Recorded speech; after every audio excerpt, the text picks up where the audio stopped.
வணக்கம், இது உங்கள் கிரீனி ஸ்கோப்.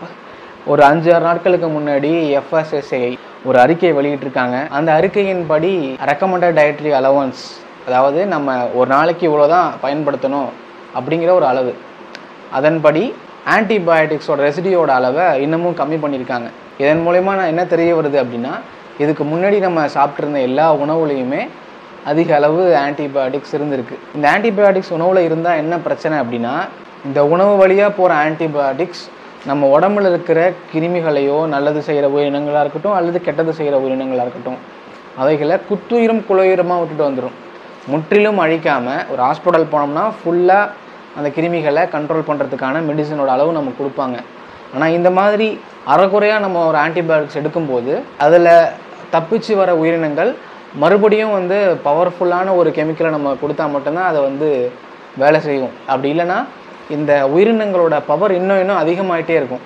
இப்படி அதிகமாகும்போது மறுபடியும் நமக்கு உடம்பு சரியில்லாமல் போகும். சப்போஸ் நம்ம இருமிட்டோம் அப்படின்னா நமக்கு அந்த உயிரி ஒன்றும் பண்ணலைனாலும் கூட நம்மளை சுற்றி இருக்கவங்களுக்கு அது ஒரு பெரிய பாதிப்பு ஏற்படுத்தும். இது மனுஷங்களுக்கு மட்டும் இல்லை, நம்ம ஒரு நாய்க்குட்டிக்கு சாப்பாடு வைப்போம், பூனைக்கு சாப்பாடு வைப்போம், அவைகளுக்கும் இந்த சூப்பர் பாக்டீரியா அப்படிங்கிறது உருவாகி நமக்கு மட்டும் கெடுதல் இல்லாமல் மொத்த சுற்றுச்சூழலுக்கும் இது பிரச்சனையாக மாறும். அதனால் உணவில் ஆன்டிபயோட்டிக்ஸோட அளவை குறைக்கணும். எவ்வளோக்கு எவ்வளோ அளவு அதிகமாக இருந்துச்சோ அதனுடைய அளவு ரெக்கமெண்டட் டயட்ரி அலவன்ஸை குறைக்கணும் அப்படின்ட்டு FSSAI இப்போ ஒரு அறிக்கை வெளியிட்டிருக்காங்க. இது தேனில், சில வகையான மாவு பொருட்களில், அதிலலாம் இந்த அளவு ரொம்ப ஸ்ட்ரிக்டாக ஃபாலோ பண்ணணும் அப்படின்னு ஒரு அறிக்கையை வெளியிட்டிருக்காங்க. அந்த அறிக்கையை நான் டிஸ்கிரிப்ஷனில் நான் கொடுக்குற லிங்க்கு, அப்படிலாம் நான் இங்கே கூட போடுறேன். ஒரு 9 மந்த் முன்னாடி கோழி சாப்பிடலாமா வேண்டாமான்னு ஒரு வீடியோ போட்டிருப்போம். ஒரு மாமிசத்தை எவ்வளோ நேரம் குக் பண்ணோன்னா அதில் இந்த ஆன்டிபயோட்டிக்ஸ் காணாமல் போகும் அப்படின்னு சொல்லியிருப்போம். நான் இங்கேயே சொல்கிறேன், 60 மினிட்ஸ் 100 டிகிரி செல்சியஸில் ஒரு மாமிசத்தை நம்ம தண்ணியில் 60 மினிட்ஸ்க்கு 100 டிகிரி செல்சியஸில் ஒரு மீட்டை குக் பண்ணும்போது ஆன்டிபயோட்டிக்ஸ் ஓரளவு அழியுது. மாமிசம் சாப்பிட்றவங்களுக்கு தானே, நான்லாம் வெஜிடேரியன் அப்படின்னு நினைக்க வேணாம். வெஜிடேரியனுக்கு இன்செக்டிசைடு, பெஸ்டிசைடு, வீடிசைட்லாம் அந்த இதில் காய்கறிகளில் இருக்கும். கறி வகைகளில் ஆன்டிபயோட்டிக்ஸ் அதிகமாக இருக்கும். நீங்கள் வெஜிடேரியனாக இருந்தாலும் சரி, நான் வெஜிடேரியனாக இருந்தாலும் சரி, எல்லாத்துலேயுமே இந்த உணவு உற்பத்தியில் வர பிரச்சனை நிறைய பாதிப்பு ஏற்படுத்துது. பட் டாக்டர் ரெட்டி ஒரு விஷயம் சொல்லியிருக்காரு, அது நியூஸ் பேப்பர்லாம் வந்திருக்கு.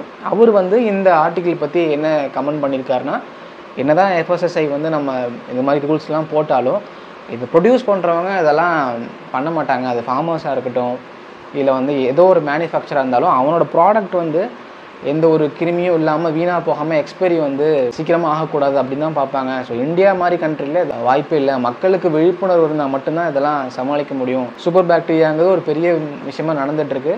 இது மக்களுக்கு விழிப்புணர்வு இல்லாமல் இதை சரி பண்ண முடியாது அப்படின்னு டாக்டர் ரெட்டி சொல்லியிருக்காரு. நாம் சாப்பிட்ற சாப்பாடு தான் நாமளாக மாறுறோம். அப்படிங்கும்போது அதுக்கு அதிக இம்பார்ட்டன்ஸ் கொடுக்கணும். இல்லை நான் ஆர்கானிக் ஃபுட்ஸாக சாப்பிட்றேன் அப்படின்னா, இந்தியாவில் நீங்கள் ஆர்கானிக் ஃபுட் சாப்பிட்றீங்கன்னா அது ஆர்கானிக்கே கிடையாது. நீங்கள் ஒரு எக்ஸ்போர்ட் பண்ண போகிறீங்கன்னா அந்த உணவுப் பொருளை எடுத்து டெஸ்ட் பண்ணி பார்த்துட்டு அதில் GMO இருக்கா, பெஸ்டிசைட் இருக்கா, இதெல்லாம் டெஸ்ட் பண்ணிட்டு தான் வெளியே எக்ஸ்போர்ட் பண்ணுவாங்க. ஆனால் இந்தியாவுக்குள்ளே சேல் பண்ணுறதுக்கு இந்த லேப் டெஸ்ட்லாம் யாரும் எடுத்து உண்மையிலே GMO இருக்கா, உண்மையிலே பெஸ்டிசைட் இருக்கான்னு டெஸ்ட் பண்ணி கொடுக்குற அளவுக்குலாம் யாரும் இல்லை.